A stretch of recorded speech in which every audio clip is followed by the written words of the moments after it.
Olá, sejam bem-vindos a mais um podcast Aliançados, uma história de vida.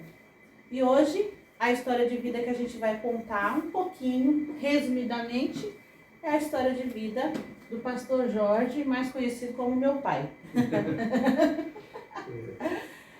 Antes de eu passar para ele, eu queria pedir para você que está assistindo, compartilhar com o máximo de pessoas possíveis, porque vai ser bênção, né? E se você não é inscrito na nossa página do YouTube, se inscreva e compartilhe também, para que outras pessoas possam se inscrever e a gente ter a mesma visualização que nós temos hoje no Facebook, a gente ter no YouTube também, porque é bênção, né? E a gente está aqui para abençoar.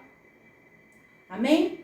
Então vamos lá. Pode comentar também e fazer perguntas. Claro, pode perguntar, fazer perguntas, né? Vamos lá, pai. Começa falando pra gente um pouquinho da sua infância, quantos irmãos o senhor tem, por favor. Bom, eu nasci em São Paulo, né, e há poucos anos atrás, né? E meus pais não tiveram uma vida meio assim perfeita, né? Tiveram uma vida conturbada até quando eles se converteram. Eles se converteram quando eu tinha 8 anos de idade. Eu também ia para a igreja, empurrado, né? Às vezes minha mãe fazia a gente ficar de joelho 1 hora, né? Era 1 hora de oração. E no início é tudo assim, meio extremo. Depois disso, eu fui crescendo até que chegou aos 12 anos mais ou menos. Eu falei, eu não quero esse negócio de igreja não. Eu vou viver minha vida aí. E comecei a me envolver com alguns amigos, colegas, ficava o tempo todo no campinho de futebol, jogando bola. Às vezes minha mãe chegava em casa, ela estava rouca de tanto me chamar, porque eu não fui uma criança muito fácil, né? De tanto chamar, gritar, e eu estava no campo de futebol jogando, jogava o dia inteiro. Eu chegava de noite, adivinha, couro, né? O que não adiantava nada, né? Não, porque eu tive uma situação, não que eu quero dizer que meus pais foram ruins, eu acho que eles exageraram um pouco na correção. Quando eu chegava, minha mãe brava me dava um couro, quando meu pai chegava, ela contava para ele e me dava outro couro, né? Mas não foram maus pais, né? Eles tiveram uma vida conturbada quando eu era novo. Ele deixou ela, traiu ela, depois voltou, e aí, só que é diferente de outras pessoas que os pais se separaram. Os meus pais não foram separados, eu não tive uma boa referência em termos de dedicação aos estudos, né? Quando eu tinha 11 anos de idade, eu tive a oportunidade de continuar na 5ª série, porque eu tinha uma certa inteligência quando era garoto, pequeno, eu passava de ano, e quando tive a oportunidade de já iniciar no ginásio, eu fiz um simulado, né, lá no Robert Kennedy, em São Paulo.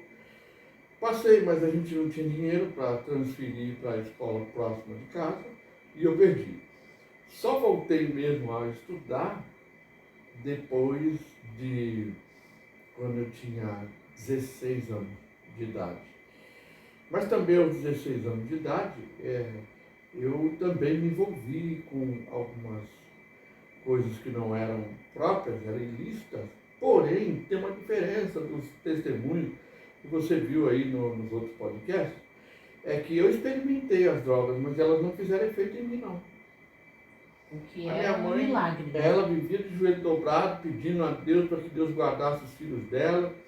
Não é que Deus tem privilegiados não, mas nesse caso específico, Deus atentou para a oração da minha mãe, e que eu fumava maconha e para mim não era mesmo que fumar cigarro normal. Ah, não te dava tranquilidade nem nada? Não fazia deu nada. Nem eu, nem meu irmão. Que a gente experimentou, né?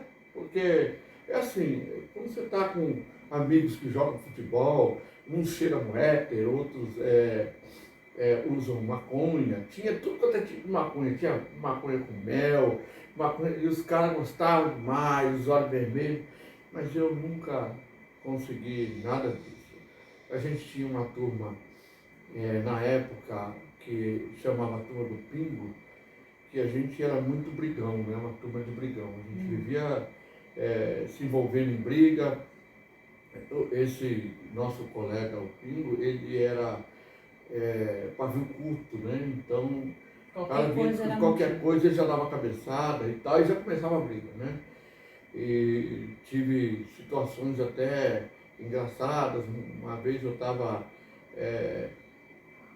fingindo que estava tocando numa festa, eu já tinha 18 anos, e aí o cara percebeu que eu estava fingindo, chegou lá, falou para me tocar de verdade, e daqui a pouco ele me encheu a lata, eu fui cair em cima da bateria, já veio o pingo, já deu uma nele, e ali foi uma confusão enorme.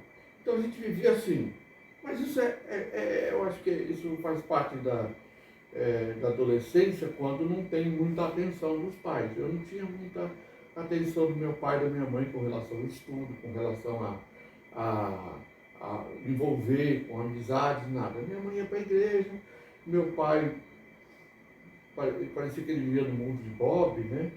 Ele não se envolvia com a gente. Mas ele ia para a igreja também? Sim, ele ia para a igreja, ele era muito carinhoso, brincalhão. Eu acho que ele era assim, para ele parece que a vida era uma comédia, né? Não foi muito de trabalhar. E vivemos com muita dificuldade, gente. Vivi com muita dificuldade, chegamos a passar fome, vivi na miséria mesmo.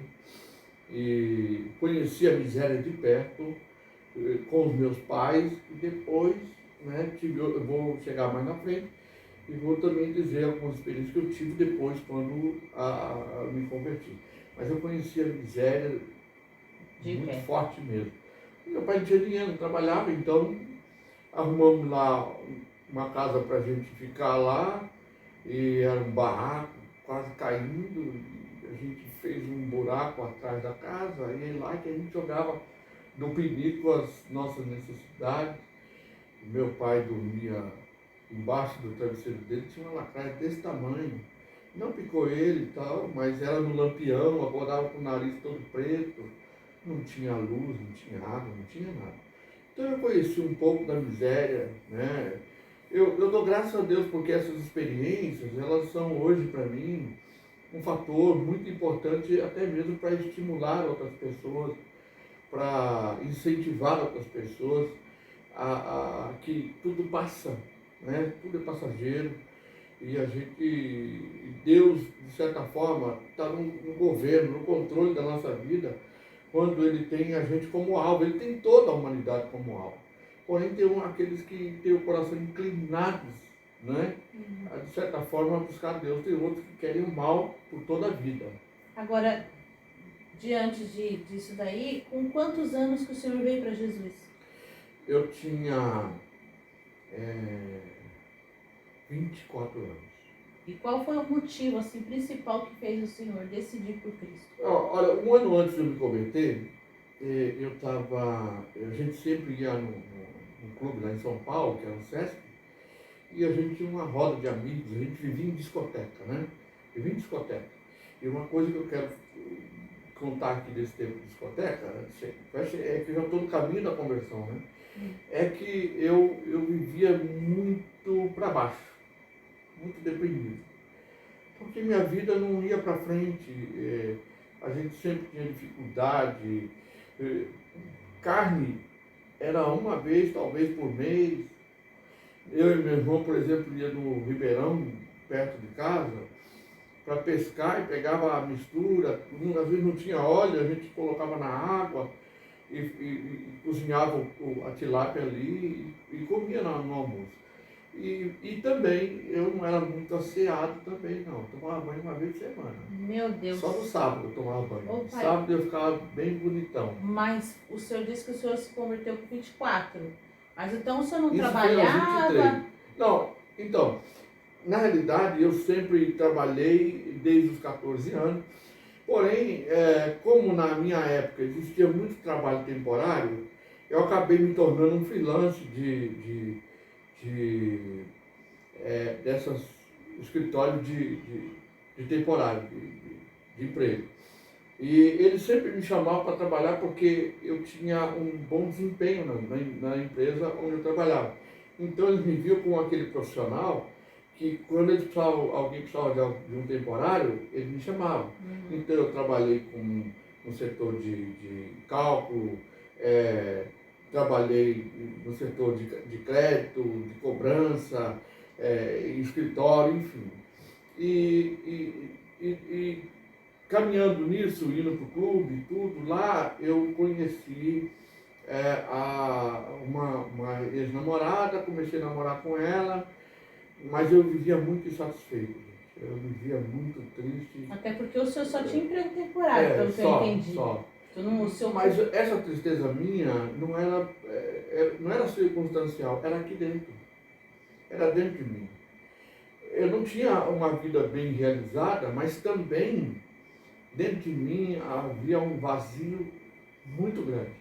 Então eu vivia muito triste. Então quando eu ia na discoteca, primeiro que eu ia lá na Faria Lima só tem rico. Eu ia lá e teve uma época que eu cheguei até a fazer uma dívida grande, comprei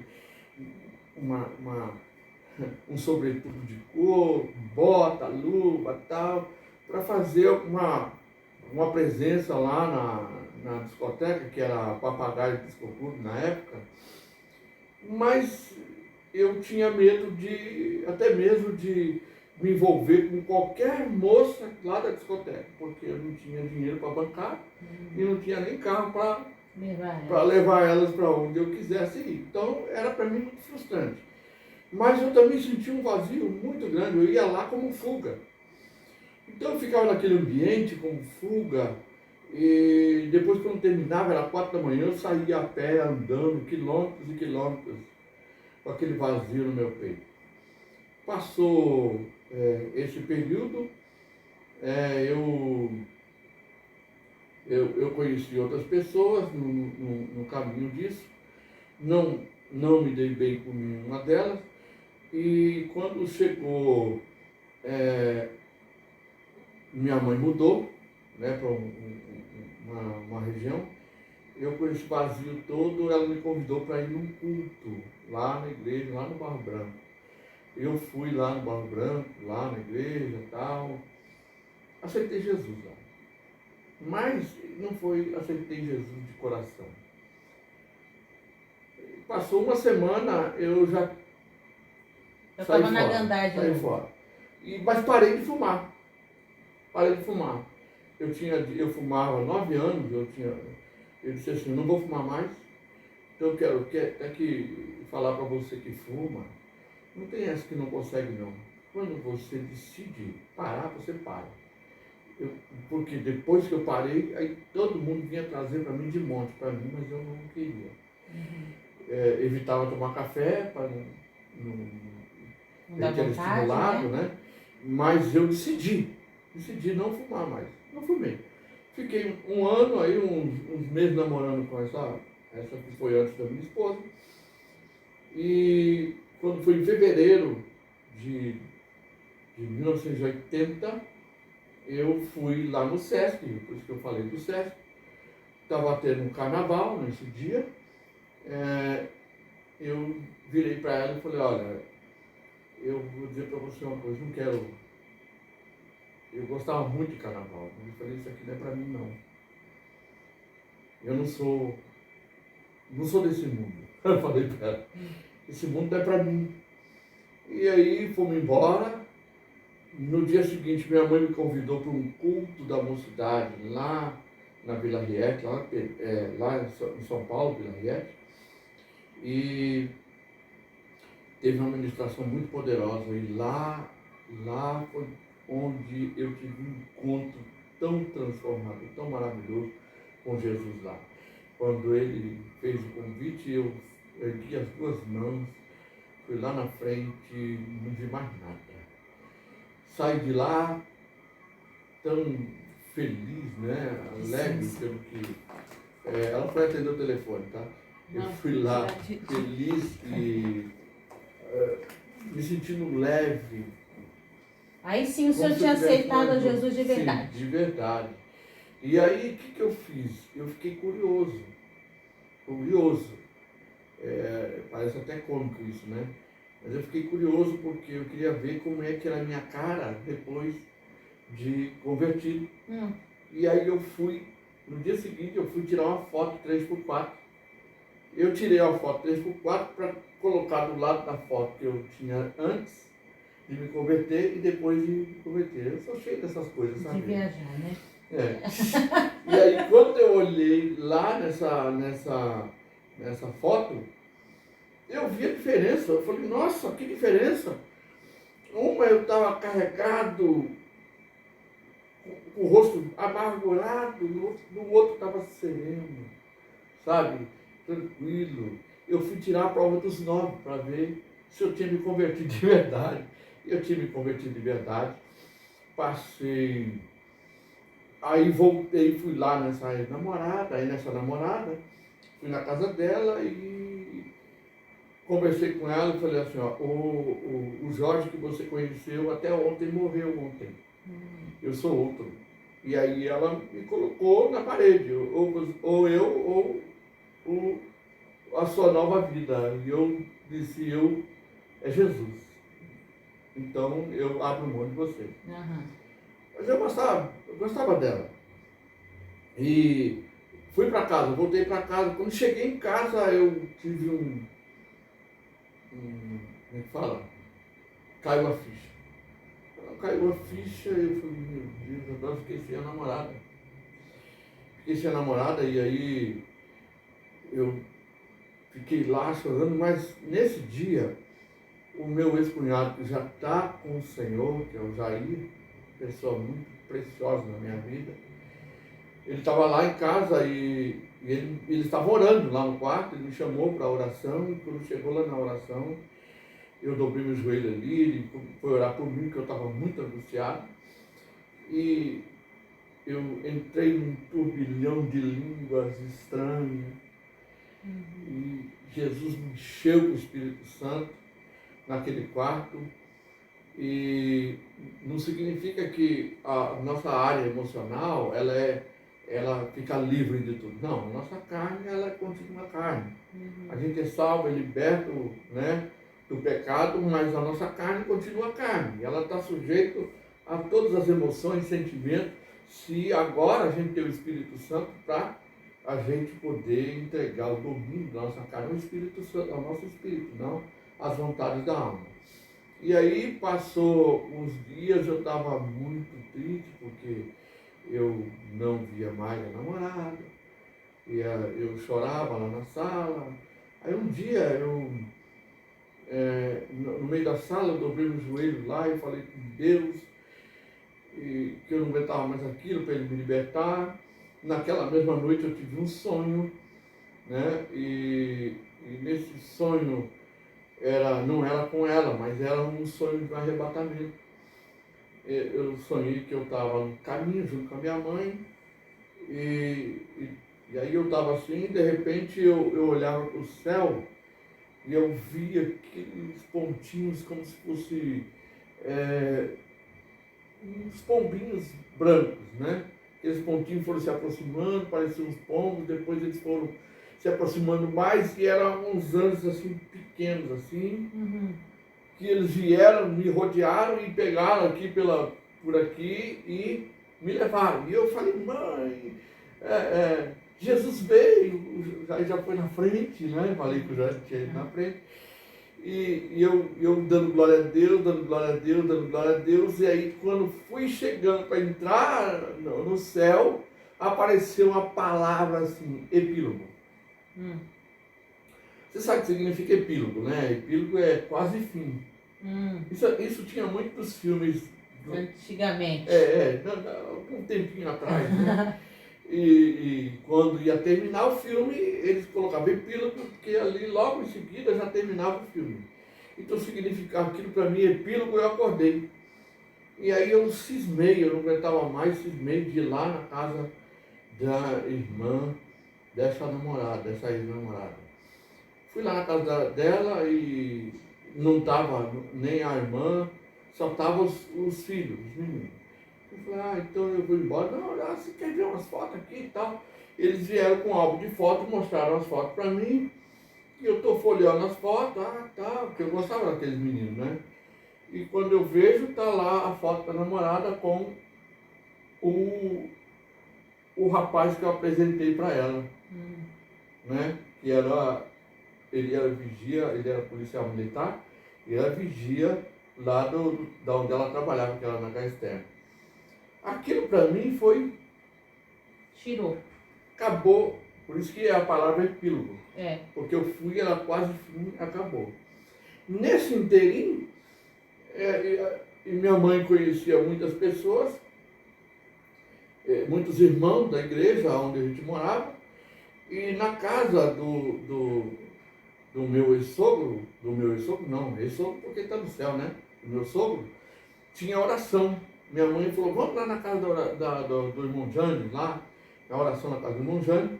Eu fui lá, quando eu fui na casa do irmão Jânio, estava todo mundo lá de joelho, orando, eles eram de muito de oração, né? E eu fui participar, eu era novo convertido, eu tinha crise de existência ainda, né? Porque agora eu convertido, mas o diabo sempre procura trabalhar, querendo trazer dúvida que realmente Jesus transformou, que eu me converti de verdade, porque por causa das dores que eu sentia, né? Essas dores emocionais, sentimentais. E tinha uma moça na cama do outro lado, né, chorando ali, eu fiquei olhando ela chorando. Era um momento de oração, e quando eu vi aquela moça, era a Laodiceia. Estava lá orando e tal, eu olhei para ela assim. Achou uma gatinha? Não, ainda não, mas eu fuzilei ela com um olhar. Tudo bem, eu fui para casa, e aí naquele dia, eu comecei a ir lá nas orações, e eu fui desenvolvendo uma amizade com ela, né? Você vê como o epílogo acabou, e eu fui desenvolvendo amizade com ela.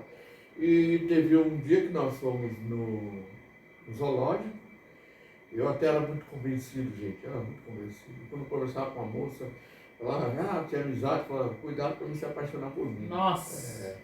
Eu era isso, não vai se apaixonar por mim. Eu falei para ela também, ela falou, convencido, e tal. E a gente ia cantando no ônibus, conversando no ônibus, tudo. Passou mais um tempo, a gente foi desenvolvendo essa amizade, e daí um dia ela me convidou para ir na casa do avô dela, e a gente foi lá na casa do avô dela, ainda não estava namorando com ela, mas eu e ela estávamos assim, ó, tirando flecha de cupido um pro lado do outro. Até que nós fomos conversar ali, sentamos debaixo do pé de mamão, né? Que é o famoso pé de mamão. E ali a gente fez igual o filme coreano. Não fizemos não. A gente olhou um para o outro e demos um primeiro beijo ali. Comecei a namorar com ela ali naquele dia. Mas o diabo é astuto, ele quer destruir tudo que Deus, né, programou e projetou. Quando passou algumas semanas, de repente me deu um déjà vu, né? E aí eu virei para ela e falei, é o seguinte, não dá e tal, porque eu tive uma recaída. Né? O problema não é você, sou eu. Você é maravilhosa, sabe aquela desculpa? E eu parei, falei, vamos dar um tempo e tal. E ela ficou com muita raiva de mim, ficou com muita raiva. Não chorou não, minha esposa, ela não, já estou falando que é esposa. E aí ela foi para o canto dela, foi para o meu. E aí comecei a ir visitar a igreja para lá e visitar a igreja para cá. Me envolvi com outras duas, mas nenhuma eu não queria nada. Elas que vinham atrás de mim, mas eu não queria nada. Até que eu fui lá no final do ano, quase no final do ano, eu fui na igreja lá, que era do Jardim Floresta, E quando chegou lá, eu estou sentado no banco lá, a Laodiceia vem, com um vestido amarelo, muito bonito, sentou para perguntar para mim sobre um hino de um LP na época, né? Há pouquinho tempo atrás, do Grupo Elo. Grupo Elo.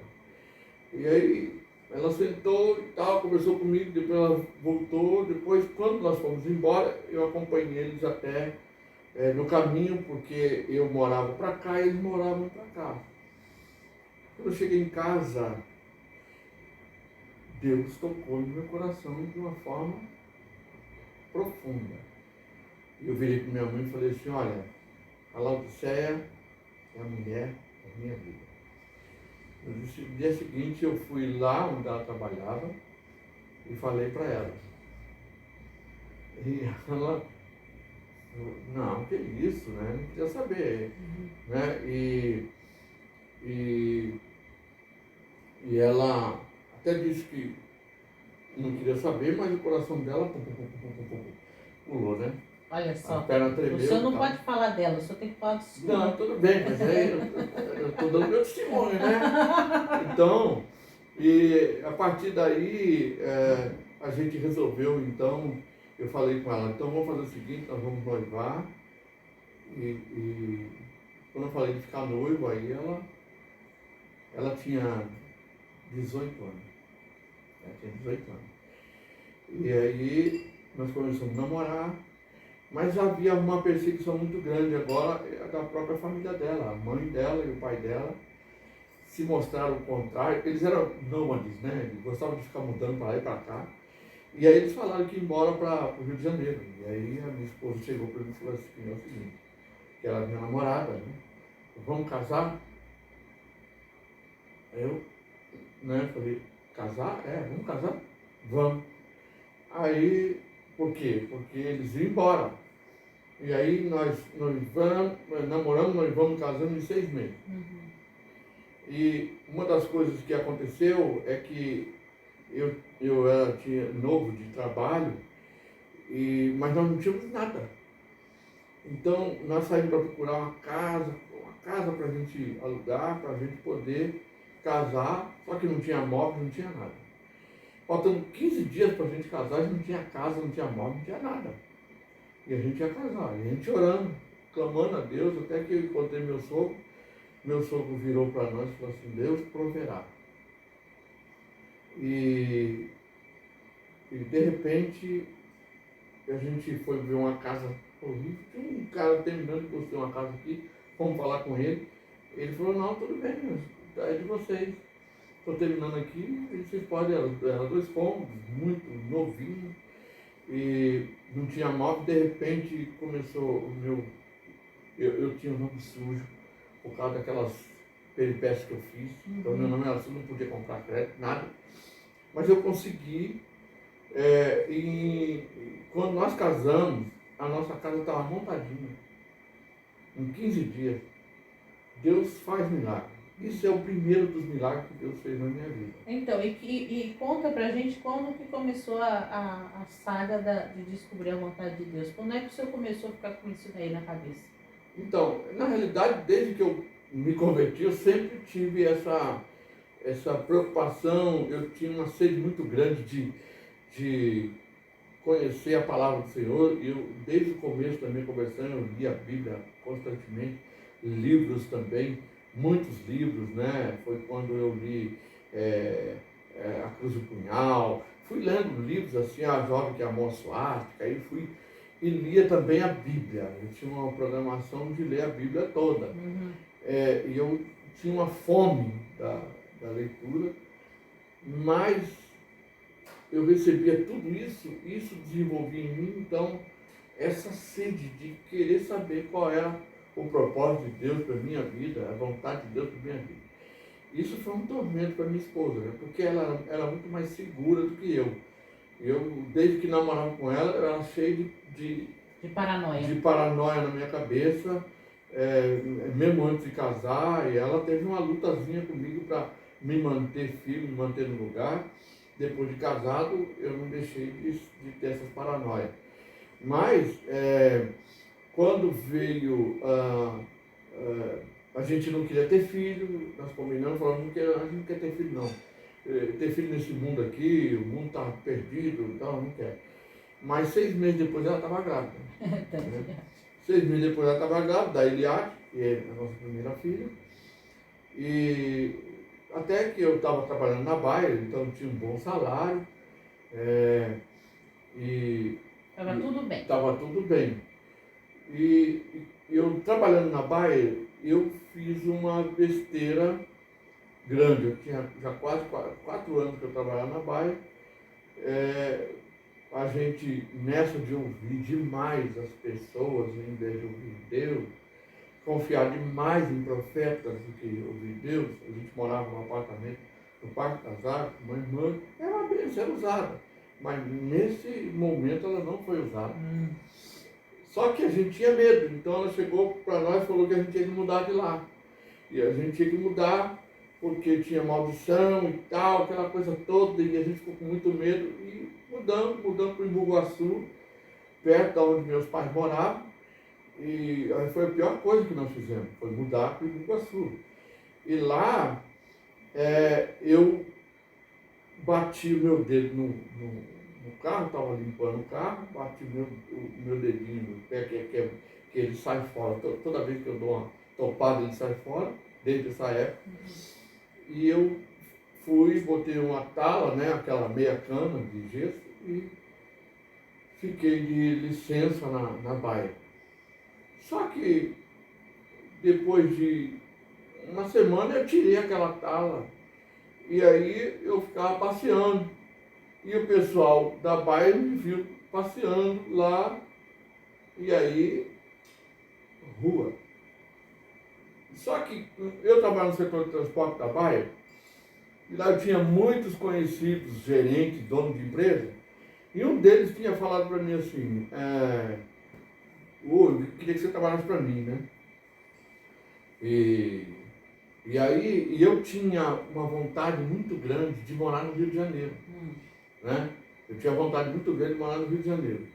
E eu até perguntei para ele, e você tem filial no Rio? Tem, a filial e tal, então, se você quiser, se você quiser ir para lá, eu te coloco lá no Rio de Janeiro, lá na minha empresa, lá no Rio de Janeiro. Eu falei, beleza, né? E aí como eu perdi o emprego, eu procurei outros empregos e cheguei até a arrumar outros empregos, né?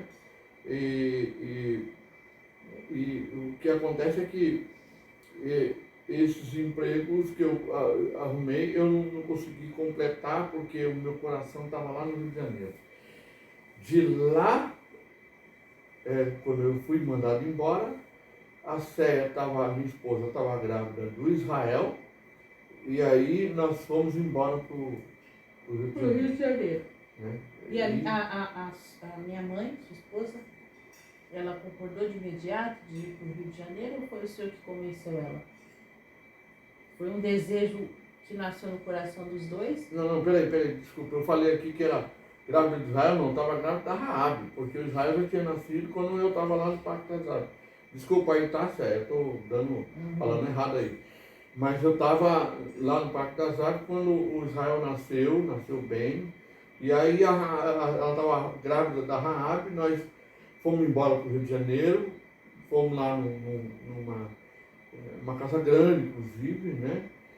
Mas olha, antes disso, eu fui buscar a vontade do Senhor para saber. Então, é isso que eu queria saber. Era um desejo dela também ou o senhor convenceu ela? Não, eu convenci ela, né? Convenci ela, mas isso em função daquilo que a gente vivia na época, porque a gente vivia muito à procura de profeta, aquela coisa toda. Era uma fé infantil, né? Era uma fé, a gente tinha aquela coisa toda a gente era da Assembleia de Deus, era muito pentecostal, então tem muito de Deus. Deus usa muitos homens, como eu conheci muitos servos do Senhor, Moisés e outros que eram muito usados por Deus. Essa mesma irmã também, que eu esqueci o nome dela, que profetizou para nós, ela também é uma serva de Deus mesmo, uma profeta de Deus. Ela não profetizou errado, não. E quando eu fui lá para buscar, então, A a orientação, orientação de de Deus. Deus, o Senhor tinha dito através dela para mim não ir. E aí, tá, passou, eu fui de novo lá na casa dela para Pra buscar tentar e insistir. tal, e eu insistindo que eu queria ir. E teve uma palavra do Senhor que através dela falou para mim assim, vai, pode ir. Aí eu, opa, Deus fez a minha vontade, né? E fomos, quando nós fomos lá de Bugaçu para lá, fomos assim. Mas quando nós chegamos lá, meu filho, foi fome, foi dor, foi desemprego, sofrimento. Eram momentos assim que a gente chorava o tempo todo, desejando comer carne, desejando, não tinha, eu não tinha emprego. Então a gente vivia assim de alguém, né? A tia dela, a Mira, fazia compra e dividia com a gente e com o meu cunhado, Salah, que estava morando lá também, que estava na luta igual a gente. E aí, quando foi nesse período, eu ainda, lá eu fiquei mais na dúvida ainda com relação à vontade de Deus. Só que aconteceu uma coisa diferente lá. Você pode estar fora do propósito, mas Deus permanece o mesmo.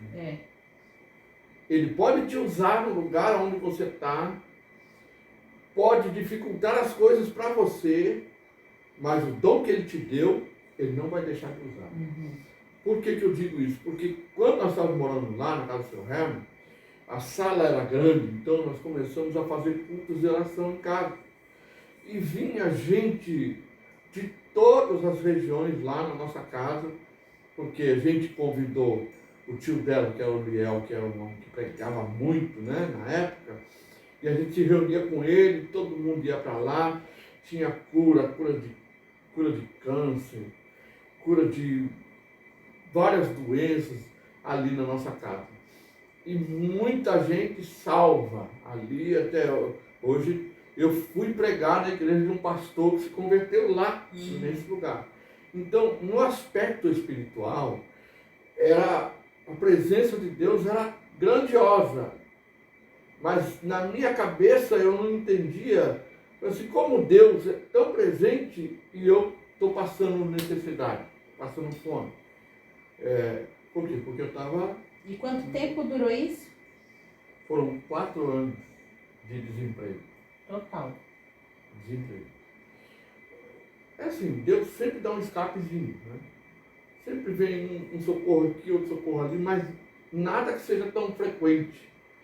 A gente sentava, às vezes, lá do lado de fora, e tem uma situação que a minha esposa contou aqui, que foi aquela do cuscuz de tapioca, que a gente estava na praça e ela desejou, e a mulher foi lá em casa, primeiro acabou a luz, e ela lembrou que tinha uma mulher grávida lá, que gostou muito e tal, do cuscuz de tapioca, procurou saber onde a gente morava, e foi lá na nossa casa, a gente estava sentado na sala, não tinha acabado a luz, a gente estava conversando, ela bateu na porta lá, bateu palma, chamou, falou, quando nós abrimos a porta, ela falou de pronto, eu vim aqui trazer o cuscuz de tapioca para matar o seu desejo. E ela tinha falado ali, sentado no chão, de que não queria comer pouco, não, queria comer muito. E ela meia forma de cuscuz de tapioca, e levou ainda o leite moço para a gente. Nós comemos 3 dias de cuscuz de tapioca. Uma outra situação era que a gente, quando ia aniversário, a gente pegava a mamadeira de Israel e a serra desse tamanho aqui da Raab, e pegava o refrigerante que davam para nós, a gente colocava na mamadeira e levava para dar para ele durante a noite. E a gente quase não tomava refrigerante porque era para ele. Então, um dia a gente está lá orando a Deus, Senhor, não tem leite, dá um leite para... A mamãe está falando aqui que no Rio foram 10 meses. Não, foram 4 anos de luta. No Rio foram 10 meses. Tá? Então, era isso que eu queria saber. Tá. No Rio de Janeiro, o senhor ficou ficou 10 meses no 10 Rio de meses, Janeiro. isso. Depois do Rio de Janeiro, aí o senhor entendeu que não era o lugar do senhor e Ela o senhor voltou. ela está vendo, então ela me faz lembrar que eu tenho a memória um pouco curta, né? Sim, Isso. aí Mas eu continuo, a luta continuou, porque... Sim, mas o senhor saiu do Rio de Janeiro e voltou para São Paulo, porque o senhor entendeu que era para ficar em São Paulo. Não é que eu entendi. Circunstancialmente, nós voltamos e fomos morar com o meu sogro, na casa dele. Né? Se não me falha a memória, nós fomos morar com o meu sogro, na casa dele, ficamos lá um pouco até a gente conseguir um local. Foi quando a gente foi morar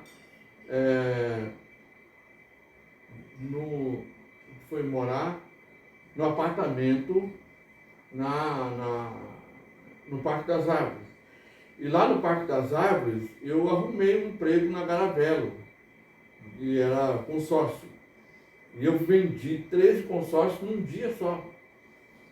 E aí até comprei um carro, inclusive, né? Só que o meu coração não saía... Não descansava. Mas eu quero voltar um pouquinho aí nesse do Rio de Janeiro, porque aconteceu alguns fatos que são muito importantes a gente frisar, que era justamente essa questão de a gente orou e acabou lá, teve um problema lá, não sei, na escola, e eles não sobrou um leite, e aí eles lembraram que tinha uma mulher grávida, que também foi lá, quando eu cheguei em casa, que eu fui ver emprego, que eu olho lá, em cima da pia, lá um bocado de leite lá para dar para Israel. Depois disso, ela entrou em trabalho não entrou em trabalho de parto, não.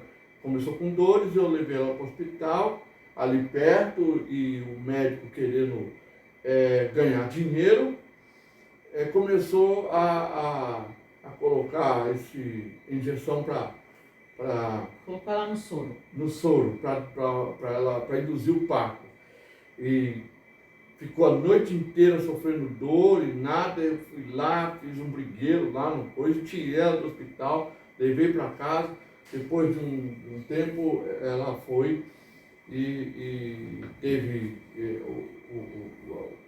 estourou a bolsa e ela foi lá para Caxias e o Senhor fez o parto, que é o parto dessa jovem aqui, dessa jovem linda aqui. Né? E nasceu a Rara. E eu vou falar uma coisa para vocês, foi um tempo de fome, que a gente não comia, minha esposa quase não comia.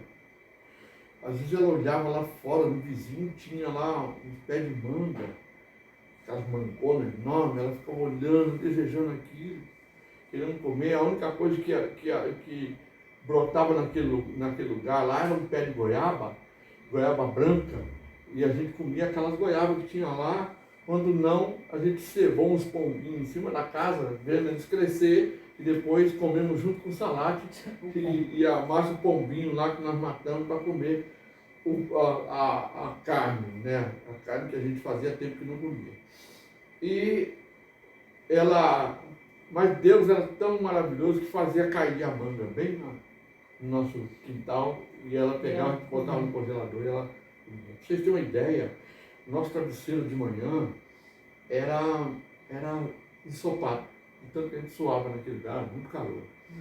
E uma coisa que eu quero também é como um testemunho para você ver como Deus, mesmo você estando ali fazendo as coisas, não que Ele é conivente com isso, não, Deus não quer que você erre, não. Ele vai te ensinar. E tinha muito mosquito, tinha culto em casa. E a gente sempre tinha um fritezinho para depois do culto, mas nesse dia não tinha dinheiro, não tinha nada para matar os pernilongos. E o teto estava forrado. E a Eliade, quando tinha algum mosquito, ela falava psiquito, né? Tem psiquito aqui, a gente ia lá e dava um frito. Mas nesse aí não tinha, estava forrado. Nós olhamos para o teto e falamos assim, nossa, esses pernilongos, eles vão devorar a gente tudo aqui. Dobramos o joelho, eu e minha esposa oramos, Senhor, não permita que nenhum desses mosquitos venha tocar tanto na minha filhinha, no Israel e em nós. E não tinha flite nenhum, veneno nenhum, mas Deus tinha o veneno dele do céu, porque nenhum tocou em nós. Ele está sempre atento. Até coisas mínimas da gente, até mesmo pernilongo, ele está atento. E aí não tocou na gente, sabe? Então são coisas que aconteceram, milagres lá. Só que assim, na primeira vez que eu fiz a porrada na minha vida, foi essa aí, e ele ainda fez com que acontecesse todas essas coisas. É milagre, na nossa vida era milagre o tempo todo. Eu fiz questão de contar esse testemunho meu, porque a minha vida é um milagre. Eu não fiz, eu falei dos meus estudos, né? Não terminei, eu fiquei, não terminei o segundo grau, parei na 7ª série, então eu não tinha nenhum curso técnico, não tinha nada para ter uma vida profissional que eu pudesse gerar alguma receita boa para dar um certo conforto para a minha família. Então, quando nós voltamos para São Paulo, passamos uns momentos difíceis lá, até que eu consegui esse emprego na Garavelo. Fui trabalhar antes na Ford para vender consórcio, não consegui, outros eu também não consegui, mas esse aí da Garavelo eu consegui vender, e Deus me deu aquele dinheiro até para comprar o carro. Nós fomos fazer compra, fomos no McDonald's com as crianças, tudo para comer McDonald's, porque eu estava com dinheiro no bolso. Uhum. Mas aí, depois que tudo isso começou, a minha vida começou a caminhar, porque eu estava lá em São Paulo, ela começou a caminhar. Aí eu fui ver um emprego na ADER, que era de fitas adesivas. É uma empresa muito boa e era de vendedor, então era uma oportunidade única para mim. E ele até combinou comigo, eu estava com o carro que Deus me deu, né, para que eu pudesse trabalhar. Ele me deu a área para me trabalhar, e aí então na entrevista, conversando com ele na entrevista tal, então tá bom, então você pega aquela área, você começa tal dia e tal, falando comigo. Aí eu perguntei para ele, escuta, me fala uma coisa, você não teria, vocês têm empresa da ADED no Rio de Janeiro? Tem. Vocês não teriam uma vaga lá no Rio de Janeiro? Ele olhou para mim e falou assim, eu vou ver, né? Então vou fazer o seguinte, eu te ligo. Nossa, mas que... Eu já tinha saído do Rio de Janeiro, passado fome, perrengue e tudo, e querendo voltar para o Rio de Janeiro de novo. Ô, Jesus. Nessas aí, mesmo quando passei a primeira coisa no Rio de Janeiro, sempre na cabeça. Eu não sabia a vontade de Deus na minha vida. Então, só uma coisa, o senhor tinha dúvida, então, que o senhor devia ter ficado lá no Rio de Janeiro? Não tinha, mas também não tinha dúvida, não tinha certeza que meu lugar era em São Paulo. Tanto é que começou a bater de novo em mim que eu deveria voltar para o Rio de Janeiro. E nessa, ele fez isso, eu não queria saber, eu queria saber de ir para o Rio de Janeiro, e eu consegui, eu morava ali no Parque das Aves de novo, morava num sobrado até, muito bom sobradinho lá, e foi quando eu quis voltar para o Rio de Janeiro. Quando eu quis voltar para o Rio de Janeiro, eu arrumei um emprego na Chemical, né, que era de produtos químicos. E qual foi, o que eu fiz? Perguntei para o entrevistador se tinha no Rio. Se tinha no Rio de Janeiro. E ele falou assim, cara, eu tenho, tá, beleza, então você vai para lá, conhecer lá e tal. Eu fui com ele, fiquei lá no hotel lá, que acho que é o Hotel Glória, não Glória não, um outro lá, na Praia do Flamengo. E eu vim para casa, contratei um caminhão para mudar. Só que aí aconteceu diferente, né? Eu tinha visto um caminhão para mudar, o cara na última hora desistiu. Fomos lá, estava na casa do meu cunhado, e agora? Aí fomos até o Ceasa para arrumar o caminhão, até que a gente conseguiu. O cara desistiu, a gente com a mudança tudo pronta lá em casa. E tudo isso, gente, a minha esposa, ela sempre foi submissa nesse aspecto. Ela não sentia de ir, porém, ela me acompanhava, sabe? Então, falei, vamos voltar para o Rio de Janeiro. Quando chegou no Rio de Janeiro, alugamos uma casa que parecia um castelo, né? Um chalé muito bonito. Fomos morar nessa casa. Aí pensando, agora vai ser diferente. Vai ser diferente. Foi diferente mesmo. Não teve culto na minha casa, não teve os milagres que aconteceram na primeira vez que eu fui. Uhum.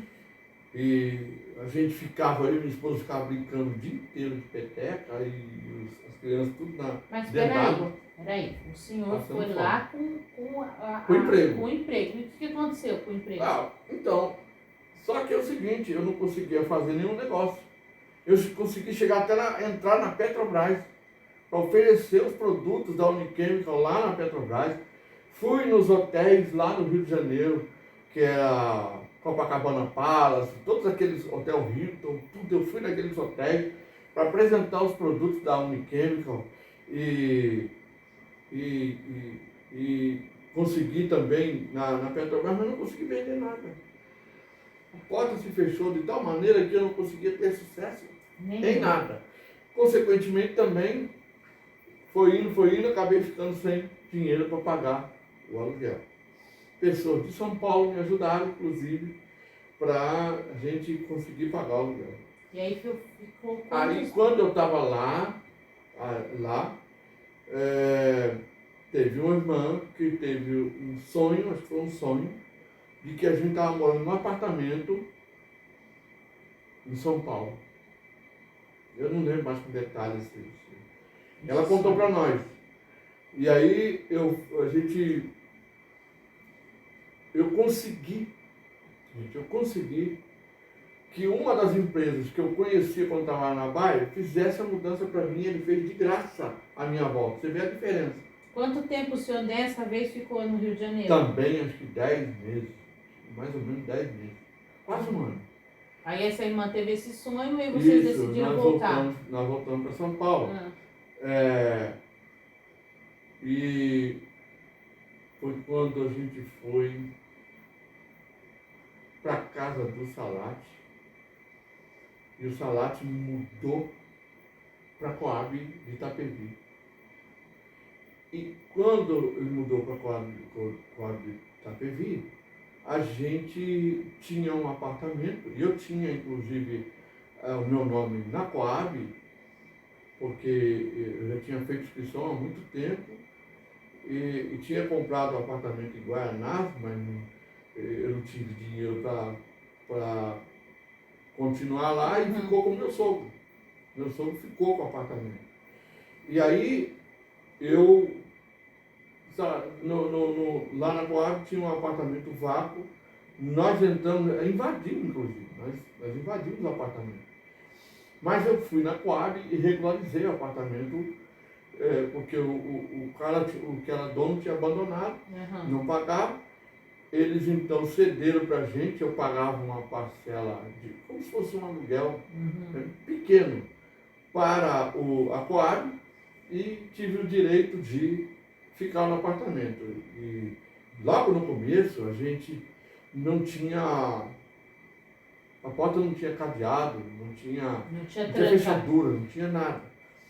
E quando a gente tinha mudado para casa, a gente estava lá dentro, de repente, veio lá, estava chovendo, um dia de chuva, o pessoal tentando entrar na casa e a gente morando lá dentro. A gente pegou e falou, nós estamos morando aqui. E o cara estava lá de Guaçu, caminho cheio de mudança, tudo para entrar naquele apartamento onde a gente estava. Mas foi assim, a gente entrou no dia seguinte o cara estava lá. A gente depois vê como é que é os caminhos que Deus vai permitindo, que a gente vai caminhando. Deus vai trazendo livramentos para nós. Nesse lugar, na Coab, aconteceram muitos milagres, muitos, de salvação. Um dia a gente estava para ir para a igreja e eu estava ainda desempregado. Eu estava assim, arrumei emprego na Quartzolite, para ganhar quase nada lá na Quartzolite. E ali a gente fazia fazia não, tinha os vizinhos que tiveram problema, lá a gente estava se arrumando para ir para a igreja, que a gente congregava lá na Assembleia de Deus de Ipiranga, lá de Itapevi, e tinha uns vizinhos que tinham acabado de brigar, de repente foram lá em casa, falaram, tá brigando, quer separar. E aí a gente foi lá conversar com eles, até que conseguimos se reconciliar, não dá mais tempo para ir para o culto. A gente então falou, então vamos fazer o seguinte, vamos fazer um culto, né? E fizemos um culto, convidamos lá o Salate para fazer um culto, fizemos um culto na casa dele. Falei, mas que legal, o culto foi uma bênção, foi cheio da presença de Deus. E aí eu estava lá, por que a gente não faz aqui o culto na outra semana, na casa? Aí o Salate ofereceu a casa dele. Nós fomos para a casa do Salate, convidaram um monte de gente, foram lá para a casa dele. E aí outros já queriam marcar culto para a casa deles, e assim começou um trabalho ali, que foi salvando vidas. Lá na Coab. Salvando vidas. E olha, na Coab é o seguinte, tinha um pessoal lá que cobrava pedágio, inclusive, né? Tinha uns bandidos bravos lá. Né? E a gente, nesse inteirinho que a gente estava morando lá, minhas crianças tudo pequenas, um dos bandidos lá, os chefes lá, foi preso. Ele foi preso e aí eles estavam pensando em sequestrar a Raab, meus filhos pequenos, para vender, para conseguir pagar a fiança para tirar o chefe dele. Jesus, essa história eu Olha não sabia. Só, não sabia, né? Não. E nesse ambiente todo, Deus usava a vida da gente assim, de várias maneiras lá, naquele lugar. E muitas pessoas ali se convertiam e tudo.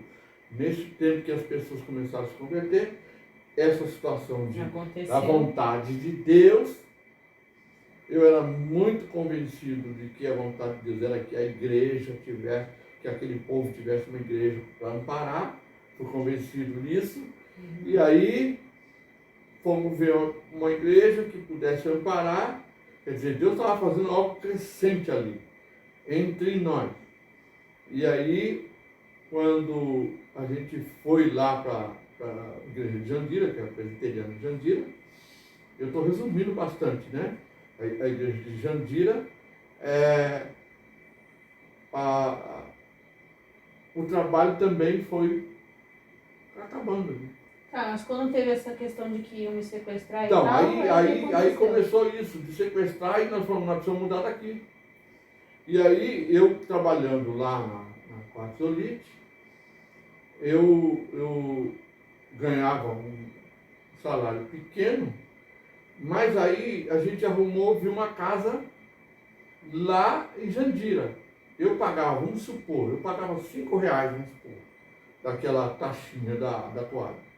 Eu fui pagar 300 nessa casa, sentei. Mas Deus nunca deixou a gente sem pagar o aluguel, lá em Jandira. Foi quando a gente foi para Jandira, mudamos para Jandira. Lá para cá em frente do pastor Elisé? Isso.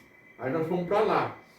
E lá Deus começou também a usar a nossa vida na igreja. Eu saí da Quartzolite e fui trabalhar como vendedor.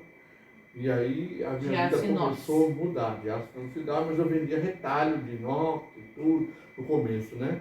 Aí até que eu saí da Renove e fui para a Adobe, que eu fui para uma empresa mesmo que vendia para a indústria. E aí a partir dali minha vida começou a andar, eu comecei Deus começou a trabalhar na minha vida, né? Ali. Mas vocês vão ver as viravoltas que eu dei na minha vida, porque essa coisa de vontade de Deus na minha cabeça eu nunca saía.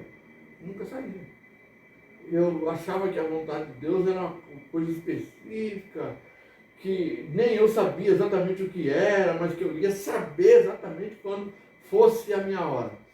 E aí, lá em Jandira, nós ficamos morando lá por 4 anos, acho que mais ou menos isso, em Jandira. E foi quando o senhor decidiu fazer a sua empresa. Isso. Isso mesmo, tá me ajudando aqui. Eu fui para a Dori, trabalhei na Dori, estava muito bem lá, decidi fazer minha empresa. Quando decidi fazer minha empresa, arrumei meu sócio, que era o Ailton, mais um outro lá, e meu irmão.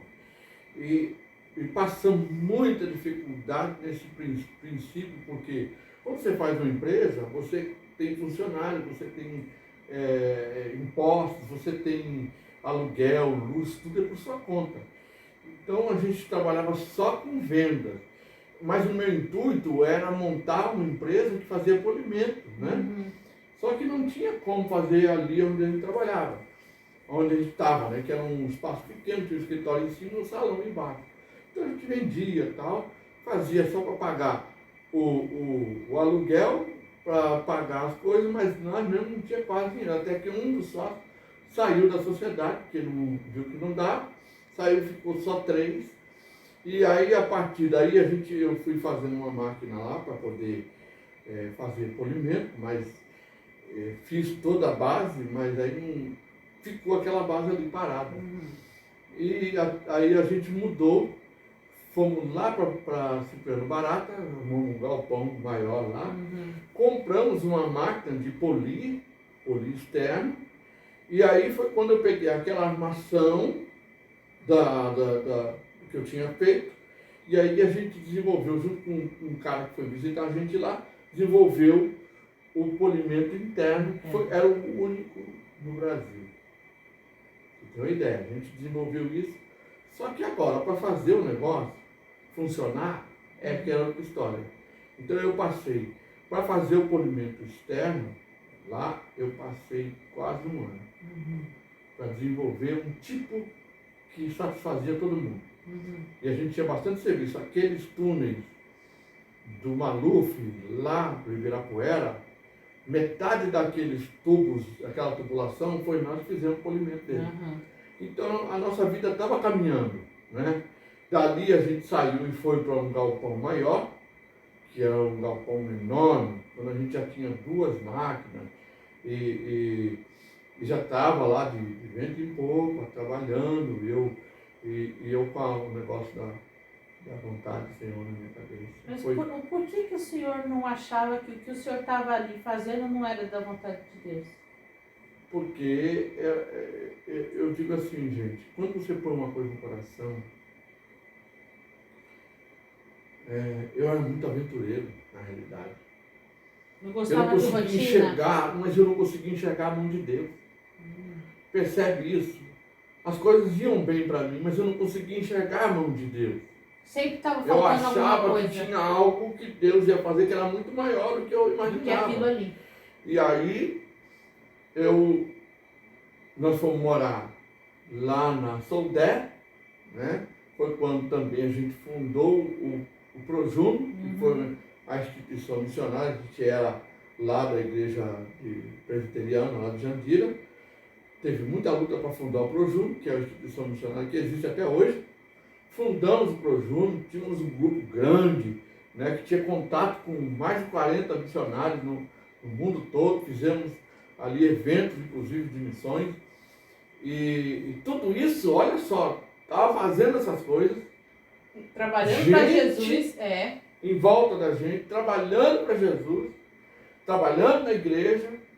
A empresa começou a caminhar, a gente começou a tirar dinheiro para nós, né, pagar o salário, dava comissão para os funcionários, para aumentar a produção. Então a gente estava, claro que tinha vezes que a gente passava dias sem serviço, mas quando vinha era algo que pagava tudo. Entendeu? Então o Salates trabalhou comigo, o Rubens trabalhou com a gente lá. Foi um tempo que a gente começou, só que eu não enxergava, gente, a gente fica cego quando a gente tem uma ideia fixa, que era achar que você tinha que ir para outro lugar. É uma espécie de insatisfação? Sim, eu acho que eu vivi insatisfeito. E, na realidade, eu não tinha sossego. Eu acho que eu tinha um comichão, tá? Direto por querer coisas diferentes. Querer mais, sempre mais. Diferente. E aí, foi a gente morando lá na Soldé, eu saí da sociedade. Pedi para sair da sociedade, vendi minha parte da sociedade E, e foi quando eu falei com os meus sócios para eles comprarem uma Kombi para mim como pagamento. E eles então compraram a Kombi como pagamento, eu saí. Só que aí eu fui morar No Espírito no Santo. Espírito Santo. Foi assim, eu fui para o Espírito Santo para passar férias lá. Uhum. E nesse meio tempo, o pastor que estava com a gente, que o Salato inclusive falou na pregação do domingo passado, que era uma referência para mim. Ele me ensinou muito. Uhum. E ele, enquanto eu estava lá no Espírito Santo, de férias, na casa do meu cunhado, ele morreu. Ele morreu, eu não pude ver, inclusive, né? O pastor Toninho ser sepultado e tudo. E aí nós voltamos para São Paulo. Quando voltamos para São Paulo, eu saí de lá já com a ideia de morar no Espírito Santo. Espírito Santo. Mas a morte do pastor teve alguma coisa a ver? Eu acho que sim, porque a gente perdeu uma referência, né? A gente tinha uma referência. O pastor Toninho era uma base para a gente. E aí eu voltei naquela paranoia. Ficou Quando ele perdidaço. morreu, eu fiquei perdido, voltei naquela paranoia. Conseguimos alugar uma casa lá, que é a casa da Dona Amélia, lá na Carapina, perto da casa do meu cunhado. Ali começou umas coisas que duraram por muito tempo na nossa vida. E dali eu fui consagrado a pastor. Isso. Eu fui consagrado a pastor em São Paulo, né? Ali no Tucuruvi, fui consagrado a pastor e como pastor também eu fui representando a igreja lá no Espírito Santo, lá em Carapina. Porque eu tinha saído da empresa, fui lá representando para fazer um trabalho como um trabalho missionário. Uhum. Só que Deu tudo errado. sem Deus, Jesus disse assim, sem mim, nada poderia ser. Agora, por exemplo... Mas Deus nunca me abandonou. Para o senhor ir para o Espírito Santo, o Ah, senhor fez algum não, tipo eu de fui. propósito, assim, conversou com a sua esposa e disse assim, vamos ver com Deus se é isso mesmo que Ele quer, que a gente vá para o Espírito Santo ou não? Não, eu falei para ela, vamos lá para o Espírito Santo, nós vamos fazer o seguinte, lá no Espírito Santo a gente saiu com essa ideia.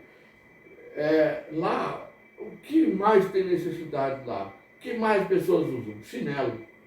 Foi quando eu vi um equipamento de fabricar chinelo, fui no Brás, comprei a borracha para fabricar chinelo, e aí nós fomos para lá para poder ter o nosso ganho, vamos fazer chinelo e vamos fazer o trabalho do Senhor de fazer o culto na varanda. Ou seja, né? tudo certinho, tudo fechadinho ali na cabeça. Arrumadinho para a gente falar assim, bom, agora estamos no propósito. Vocês imaginam, nós fizemos bastante chinelo, fomos na cooperativa lá, eles venderam, em um dia venderam tudo. Falei, nossa, comprei mais material, era um sucesso. Só que não. O sucesso, eles venderam tudo, mas não compraram mais. A porta se fechou para a gente de tal maneira que a gente não conseguia vender e eu com aquele chinelada toda lá. Então, só para eu entender, então em nenhum momento vocês... Porque geralmente é assim, né? A gente tem uma ideia e a gente pensa assim, bom, vamos orar para saber se é isso mesmo que Deus quer. Então isso aí vocês não A gente fizeram. orava, mas a minha ideia era fixa. Então o senhor, na verdade, o senhor só comunicava para Deus. Sim, Ó, Deus, comunicava estou para Deus saindo. e convencia a minha esposa, ela deve estar falando aí. Ela escreveu inquietação. Convenci a minha esposa de que a gente tinha que ir, ela... até hoje isso me dói, né? Dói, porque ela sempre foi ali, aquela mulher que é submissa, brava, mas submissa, né? Foi comigo, ela nunca me abandonou, nunca deixou eu sozinho. Uhum. E lá, a gente acabou mudando de lá para Chácara Parreiral. A gente começou a frequentar a presbiteriana lá de Laranjeiras. A igreja era uma bênção, o pastor era uma bênção, a gente tinha um ensinamento bênção. Aí sabe o que aconteceu lá? estando lá, não tinha emprego, eles ficavam cheios de caraminhola na cabeça, o pastor Valdeci e a turma toda. Por quê? Porque eles queriam descobrir o que estava de errado na nossa vida, porque a gente não conseguia emprego, não conseguia se estabelecer direito. A gente trabalhava com grupos familiares lá, começou esses ensinos que a gente dá aqui, de grupos familiares, a gente começou a aprender lá, né? Que a gente faz hoje, inclusive, na sexta-feira, aqui com aqueles livrinhos, né? Desde lá a gente começou com isso. E lá, e eles não entendiam, então mandavam a gente ler o Jonas, ler Filipenses 5 vezes, a gente lia e tal. Eles não entendiam o que acontecia com a gente. E numa dessas, eu cheguei conversando com um amigo daqui de São Paulo. Ele falou: a Sonete está precisando de alguém lá em São Paulo. E eu fui, conversei com o pastor Valdeci, eu era líder do grupo 4, né? O grupo 4 lá, que era um grupo grande, inclusive. E ele ficou decepcionado comigo. E eu pedi que eu viesse ver em São Paulo essa oportunidade e tal. Vim para São Paulo. Olha só a minha inquietação. Vim para São Paulo, não deu certo. Voltei para lá. E aí a gente, lá na Chácara Parreiral, a gente já não fazia culto em casa. Eu tinha Kombi zero. Eu pedi para os meus sócios darem a Kombi para mim, nova, para colocar na Vale do Rio Doce. Quando eu fui lá na Vale do Rio Doce, estavam contratando. Quando eu cheguei na Vale do Rio Doce para poder colocar a Kombi, um dia antes tinha acabado a inscrição. E eu com a Kombi nova, para fazer transporte funcionário lá para a Vale do Rio Doce. Ou seja, fui fazer entrega, pegava o supermercado, fazia entrega, o Israel, meu filho, magrinho, coitado, saía comigo carregando caixa pesada até subia 4, 5 andares, junto comigo para entregar, para ganhar R$1 cada entrega. Mas antes de você fazer entrega, você começou a trabalhar com escolar, né? Lá na Chácara Parreiral. Não, isso mesmo, olha, obrigado, ela está me lembrando, tá vendo? E aí teve a perseguição, sim, né, por causa da placa. Aí eu comecei a fazer transporte escolar, fui até o Detran, fiz a prova e não passei para tirar a carteira C. Fiz 2 vezes a prova e não passei as 2 vezes, já com a Kombi, com faixa escolar e tudo. Isso era Deus já dizendo não, né? Não consegui, fiz o curso, inclusive, de direção defensiva lá, né, no DR, e não consegui.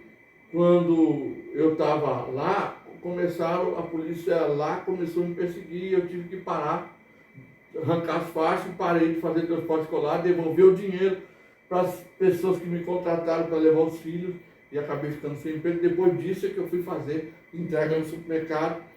Só que aí também o supermercado estava pagando muito pouco. Foi quando eu soube que tinha um outro supermercado lá, que era o Ronset, que pagava mais. E eu fui lá, todos os dias eu ia lá para ver se eles me davam uma vaga, até que várias vezes, tanta insistência, eles conseguiram me dar uma vaga. Eu fiz uma vaga lá, tive uma vaga de entrega, comecei a fazer entrega. E aí começou a dar dinheiro em casa. E a gente, agora sim, agora a nossa vida vai andar. Vocês têm ideia, a gente não tinha móvel, a gente tinha móveis doados pelas pessoas. Ah, mas peraí, tem que ter uma pausa aí. Tem que ter uma pausa. Porque o senhor já está misturando a segunda vez que o senhor entrou. É verdade.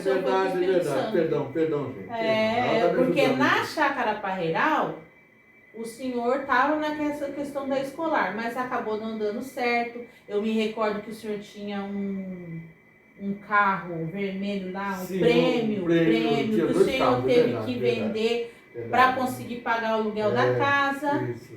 E aí de lá eu voltei para São Paulo. Para casa do tio Salatiel. Para casa do Salatiel. Isso mesmo. E também eu consegui a mudança, também foi de graça quase. E voltando para São Paulo, quando chegou aqui, as portas se abriram. Olha só, as portas se abriram eu fui trabalhar na Santa Rita, certo? Agora estou indo certo, né? Tá, e uma coisa que eu quero falar, que geralmente não acontece, mas na vida deles acontecia, amigos falaram, não, vai morar na minha casa, lá fica 6 meses morando de graça. Então, quando eu cheguei em São Paulo, o nosso, tinha mais de 40 imóveis, que era o Lutigar, ele falou, não, você pode morar na minha casa lá, você mora de graça 6 meses lá até você estabelecer, e depois você paga o aluguel lá e pronto. E aí eu fui morar na casa deles lá, e trabalhando na Santa Rita, né? Eles me deram alguns móveis, cama para minhas filhas, que a gente não tinha, cobertor, porque a gente não tinha, porque lá no Espírito Santo não faz frio. Não, isso faz. Daí foi a última vez. Foi a última vez. Sim, porque o que aconteceu? O senhor veio e aí o senhor estava com todos os móveis que eram seus aqui, que eram seus. Sim, mas eu fui morar lá no Lutigar. Mas no Lutigar. Aí o senhor começou a dar comichão de novo. Não, começou a ver a praia, o vídeo da praia na televisão, que saudade do Espírito Santo. E aí tu começou a convencer a mamãe para voltar para o Espírito Santo. Mas tem uns detalhes. Então eu estava trabalhando lá na Santa Rita, então eu ficava sozinho dentro de uma sala. Eu fazia pesagem, aferição de pesagem que eles faziam lá amianto, nessa época vendia amianto ainda. E lá nessa sala eu ficava sozinho, e aí o comichão começou a comissionar na minha cabeça. Eu comecei a fazer conta de quantas vezes eu tinha mudado. Aí tive uma ideia. Olha só. Eu estava numa empresa que eu poderia ir para outro degrau. Eu podia sair lá daquele local que eu estava e ser efetivado, inclusive, que era do grupo Votorantim. Mas aí eu estava lá dentro e eu comecei a fazer conta de quantas vezes tinha mudado. E eu tive uma ideia. Falei, a gente pode fazer o seguinte, a gente pode vender tudo que a gente tem. Na época eu tinha as ações da Telesp, eu tinha o telefone da Telesp, valia bem nessa época. A gente vende os móveis, vende o telefone e compra uma casa no Espírito Santo. Espírito Santo.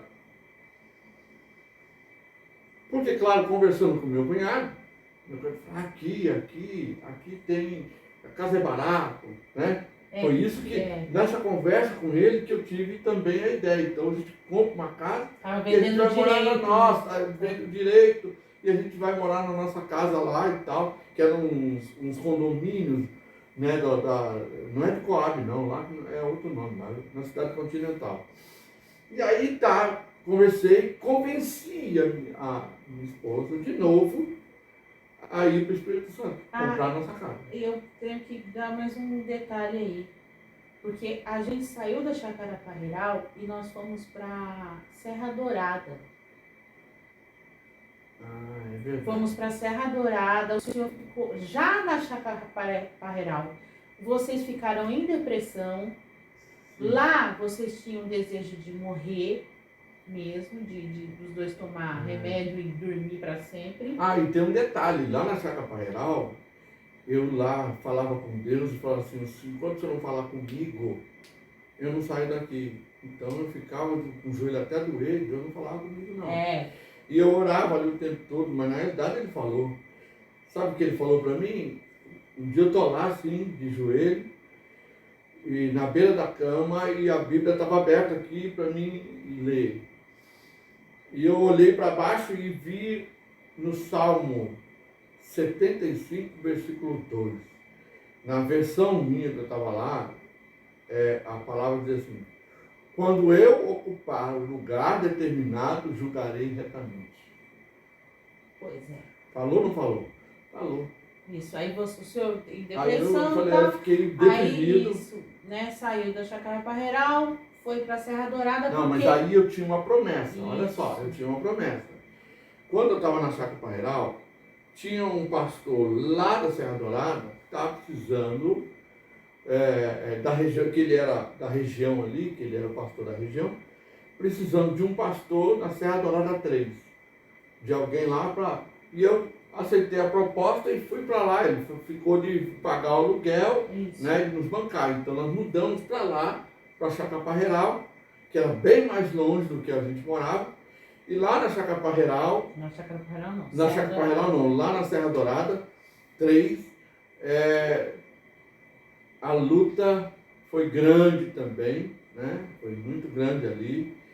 Não só isso, eu tive algumas, não vou dizer traição, mas o pastor que era nosso anteriormente, né, falou com esse pastor que eu não tinha vida definida, que eu vivia, né, em crise. O senhor era como uma onda. Isso, vivia em crise e tal. O que acontece? Esse pastor tirou o freio, não pagou aluguel e cortou tudo, abandonou. E a gente lá, ficamos 2 meses só. A gente lá abandonado, acabou que o único jeito é voltar para São Paulo. Foi quando eu consegui que fizessem de novo aquele pessoal amigo de tanto tempo que já tinha saído do transportador, consegui que eles fizessem para a gente. Ele pagou só o diesel. Agora nesse inteirinho, que eu não me lembro qual, surgiu a oportunidade da gente morar de graça numa casa nesse local onde estavam fazendo essas casas populares. Do Nivaldo, o nome dele, não sei, que era sim, mas onde nós fomos morar depois. E isso que eu quero falar. E aí nós pintamos a porta, a gente tudo empolgado, querendo, mas o senhor não queria de jeito nenhum. Por quê? Porque eu considerava uma casa pequenininha, uma casa de 34 metros quadrados. Meu coração, eu achava que não era isso que Deus queria para minha vida, sempre nesse conflito de direção de Deus, que não era isso que Deus queria na minha vida. Minha esposa falou, vamos para lá, é de graça, ele não vai cobrar nada. Esse Nivaldo, ele trabalhava também embarcado, e ele tinha essa casa lá, e queria que alguém morasse lá só para tomar conta. Isso. E aí eu não quis, e quis voltar para São Paulo. Foi quando eu botei todo mundo na Kombi, e voltei para São Paulo e conseguimos então um transporte para levar a nossa mudança. Quando chegamos em São Paulo, foi quando ela falou aqui, as portas se abriram. Esse amigo nosso ofereceu a casa para a gente morar 6 meses de graça. Foi quando eu fui trabalhar na Santa Rita. E estando na Santa Rita, eu já falei, né? Fiz as contas, tive essa ideia, por causa que o meu cunhado falou, aqui é barato e tal, não sei o quê. E eu falei, vendi para vender tudo. Só que é o seguinte, né? Várias pessoas apareceram para comprar. Beleza, vou comprar. E nós pegamos as coisas. Pegou dinheiro emprestado? Peguei 2.000 emprestados. 2.000 na época. E dei lá na casa, no mesmo continal, que é 34 metros quadrados. Meu orgulho desceu um pouco, né? Desceu um pouco. E aí fomos mudando para lá. Só com as panelas, só com algumas coisas nossas. E para dormir no chão. Né? E também foi quando a gente pendurava as roupas, tudo no varal que a gente colocou lá. E depois nós fomos ganhando tudo. Fomos ganhando tudo. Até que lá um pastor me convidou para pastorear uma congregação ali na cidade continental. E aí eu comecei a pastorear essa igreja lá na cidade continental, presbiteriana, que essa igreja não era avivada, mas ela era tradicional, porém o pastor era avivado, né? Eles eram meio assim, estavam entrando aí no avivamento. Eles eram muito mais tradicional, essa igreja de Barcelona. E aí lá, no começo, a gente teve uma dificuldade muito grande, porque tinha uns membros lá muito rebeldes, enfim, começaram a querer se impor, e tinha reuniões de oração no Vale, lá não era monte, era no Vale, e quando a gente chegou lá, eu fui conhecer a oração no Vale, e tinha lá um monte de invencionistas lá, que eu acabei com tudo aquilo ali. E aí começamos a fazer um trabalho ali, mas várias pessoas saíram da igreja na época. Ele ficou, a Eliade começou a tocar ali, o Israel começou também a tocar o violão ali, aprender a tocar violão, e a igreja começou a encher. Né? A igreja começou a encher. E a gente dava escola dominical de manhã, ia fazer oração às 6 da manhã, todo domingo, acho que era domingo ou sábado. Não era dia de semana. Era dia de semana, não. Era de manhãzinha cedo, era dia de semana. E aí a gente ia lá, era todo dia de manhã, 6 horas da manhã, é verdade. A gente ia lá, orava e clamava a Deus, e aí e morando ali na nossa casinha. Até que a gente ganhou um dinheiro, começamos a construir mais um cômodo, né? Fizemos lá uma calçada, e ganhamos um móvel, ganhamos um sofá, né? Que a gente não tinha um sofá todo rasgado, e eu falei, pastor, não pode, né? Morar numa casa sem sofá. Ele reformar o sofá, ele doou o sofá, e a gente ganhou um frigobar. Ele funcionava, mas ele era um depósito de barata, né? Era cheio de barata. Você abria a porta, era geladinho, pegava água e as baratas saíam também. Era terrível. E ele era penso, a gente colocava um toco embaixo para ele ficar mais reto. Nesse inteirinho aí, que eu morei na Chácara Parreiral, eu tinha 2 geladeiras. E eu emprestei uma geladeira para o irmão lá. E ele ficou com essa geladeira quando eu mudei para lá, depois voltei para São Paulo. Quando eu voltei para lá de novo, ele estava lá ainda com a geladeira. Foi quando eu fui lá e pedi para ele, né? A geladeira de volta. Ele devolveu, ficou bravo comigo, mas era emprestado. E a gente tinha um frigobar. Aí ele devolveu a geladeira. Essa geladeira, inclusive, depois ficou lá, ficou na casa. E que era uma geladeira que eu tinha ganhado na empresa que eu trabalhava. Eu tinha ganhado aquela geladeira. Aí, lá estava tudo bem, o trabalho caminhando, crescendo, a igreja, pessoas que não sabem, vinha gente de fora, de longe, nas quintas-feiras, que eram os cultos de quinta-feira, a gente pregava ali para aquele pessoal, e o pessoal vinha lá, as contas, a igreja, quando nós pegamos a igreja, ela estava atrasadíssima em tudo, estava quase perdendo terreno.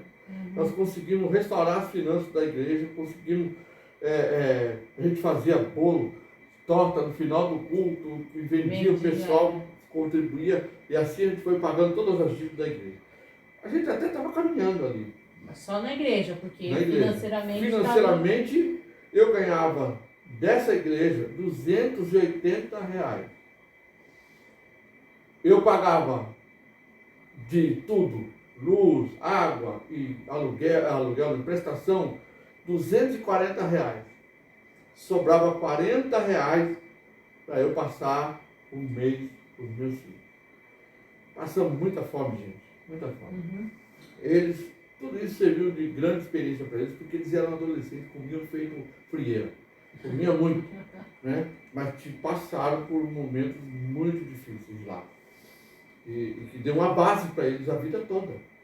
E depois disso, mas Deus sempre fazendo um milagre na nossa vida, sempre. Mesmo no meio de uma situação em que a gente quer se impor à vontade de Deus, né? Aí... Quer se impor a Deus, quer fazer do nosso jeito, da nossa maneira. Deus até permite, mas olha, se Ele não estiver de acordo, Ele vai te dar o escape, mas te abençoar. Você precisa tomar muito cuidado com as decisões emocionais que você toma. Aí, de lá, o meu cunhado estava aqui em São Paulo, deu um comichão nele, Salatiel, e ele falou, vou lá buscar eles. A gente estava vivendo muito na miséria, muito mal. A igreja bem, florescendo. Foi quando ele convenceu a gente a voltar para São Paulo, nós fomos lá despedir da igreja, foi um momento muito triste que ficou marcado na minha vida. Por muitos anos eu sofri muito pelo rosto dos irmãos que eu vi, as lágrimas deles, quando e eles falaram, e nós, pastor, você vai embora e nós? E nós viemos embora para São Paulo. Foi quando a gente foi morar na casa do meu cunhado, Salatiel. Ficamos ali 3 meses, né? 3 meses. Isso, depois foi E Jaçanã. foi esse pessoal que eu morei 6 meses na casa dele de graça, também de novo nos deu cama, Isso. tudo, Móveis, móveis, tudo. roupa. E aí esta pessoa que me emprestou os 2.000 tinha uma casa lá no Jaçanã. Ela alugou para mim, mas porque eu ia lá para a igreja do Jaçanã, ia participar lá do ministério do Jaçanã, e a promessa do ministério do Jaçanã é que eles iriam pagar o meu aluguel para eu participar do ministério lá. E nós fomos então para lá com a promessa de pagar o aluguel na casa dessa pessoa, não preciso citar o nome, né? Uhum. E aí nós ficamos lá no Jaçanã por quase um ano, né? Eu acho que foi. Quase um ano. Mas, gente, uma coisa que eu esqueci de falar para vocês. Quando eu fiz a firma, quando eu estava lá, ainda em Jandira, eu tive epilepsia. Eu tive um ataque epilético, não dessas crônicas, mas por causa de tensão, eu tive um ataque epilético. E por causa desse ataque epilético, muitas pessoas, crentes, servos de Deus, falaram que eu estava endemoniado. Lá. Entendeu? Mas na realidade não tem nada a ver com isso, né? Eu tive ataque epilético, tive a cada 2 anos. Tomei Gardenal por 4 anos. Uhum. Inclusive, quando eu morava na Chácara Parreiral, eu tive uma crise lá. Foi. E na Chácara Parreiral. Depois, quando voltei para São Paulo, que aí eu fui morar no Jaçanã, quando as portas se abriram, eu falei, a gente estava vendo inclusive para ir para a Austrália, que tinha um programa da Austrália, que era um programa de 10 anos, que eles estavam querendo famílias para ir para lá. E eu tinha 4 filhos, eu era realmente alguém muito eleito para ir para lá, porque eles queriam que tivesse bastante filhos, porque estava com a população muito velha. Só que quando eu fui lá no consulado, mandei para o consulado, tinha acabado o programa e não pude ir para a Austrália, mas nesse interim eu liguei para o Luiz, que era da empresa que eu trabalhei, na época que eu montei a firma, e ele falou, vem para cá. Aí eu fui trabalhar lá. Quando eu cheguei lá, gente, era o mesmo lugar que eu tinha trabalhado há vários anos atrás. Era o mesmo lugar, A mesma mesma mesa, mesmo cardex, tudo igual. Eu tive um surto. Estava lá, estava sentado, de repente, torci a perna e gritei, caí. Começando a trabalhar, tive de novo um ataque epilético. Fui para o hospital, fiquei uma semana. Ele foi muito gentil e falou, não, você fica em casa, depois você volta. Né? Não fechou as portas, não fiquei sem emprego, voltei para trabalhar lá. Trabalhei lá por um período. De lá eu fui trabalhar na... Illinois? De lá eu saí de lá e fui trabalhar na Illinois. A Illinois me arrumou um emprego lá, eu fui um emprego bom para a Illinois. Chegou na Illinois, eles estavam pagando bem, estava no início em São Paulo, inclusive, e começando bem, mas eu fui dar ouvido à voz do ímpio. E acabei saindo de lá, entrei em atrito com ele, saí de lá, fui trabalhar numa empresa, com a promessa de ganhar mundos e fundos. Eu tinha um salário fixo, fui para lá, trabalhei nessa empresa. Quando eu trabalhei nessa empresa, eu fui receber o primeiro salário, eu recebi R$10.